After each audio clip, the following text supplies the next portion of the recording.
ఓం నమ శివాయ. నా పేరు జుత్తిరి శ్రీకాంత్ శర్మ. వంశపారంపర్య అర్చుకుని ద్రాక్షారామ భీమేశ్వరం దేవస్థానంలో ఈ మాఘశుద్ధ ఏకాదశి 20వ తారీఖు స్వామివారి కళ్యాణ మహోత్సవాలు అంగరంగ వైభవంగా ప్రారంభంగా ఉన్నాయి. ఆ రోజు ఉదయం 5:45కి స్వామివారిని అమ్మవారిని పెళ్లికొడుకుని పెళ్లికూతుని చేయడంతో ప్రారంభం చేసి మధ్యాహ్నం 3:05 అంకురార్పణ ధ్వజారోహణతో రాత్రి 10:25 ఆరుద్ర నక్షత్రంలో స్వామివారి దివ్య కళ్యాణ మహోత్సవం జరిపించుటకు పెద్దలందరూ నిశ్చయించిన ముహూర్తం కూడా. అలాగే 21 లేదు 22వ తారీఖు స్వామివారికి సదస్యం అంటే పండిత సత్కారం చాలా విశేషంగా వేదగణ స్వస్తితోటి వేద పండితులను ఆహ్వానం చేసి సాయంత్రం 4:45 కళ్యాణ వేదిక వద్ద వేద సభ సదస్యం పండిత సత్కారం నిర్వహించడం జరుగుతుంది.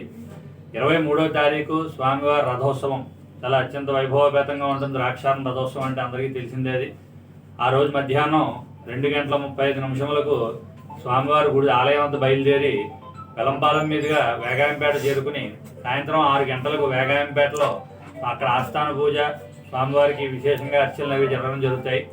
మరుసటి రోజు ఉదయం శనివారం నాడు పొద్దున్న 5:45 మళ్ళీ వేగాయంపేట నుంచి స్వామివారి రథంలో ద్రాక్షారం ఆలయం వద్దకు తీసుకొచ్చి ఉదయం 8:10 త్రిశూల చక్ర స్నానాలు మన నాగబలి వసంతోత్సవ కార్యక్రమం అత్యంత వైభవంగా నిర్వహించడం జరుగుతుంది. అయిన తర్వాత మరుసటి రోజు 24వ తారీఖు 25వ తారీఖు స్వామివారి తెప్పోత్సవం మన సప్తగోదావరి నదిలో, 27వ తారీఖు సాయంత్రం 7:05 శ్రీ పుష్పోత్సవం నిర్వహించబడును. అయితే ఈ కార్యక్రమాన్ని అంతటికీ కూడా ముందుగా త్రిరాత్ర దీక్షతోటి 3 రోజుల పాటు కళ్యాణాంతర్గత సద్దుపుణ్యాహ మహోత్సవాలు అని చెప్పి ఈ రోజు నుంచి ప్రారంభం చేయడం జరిగింది.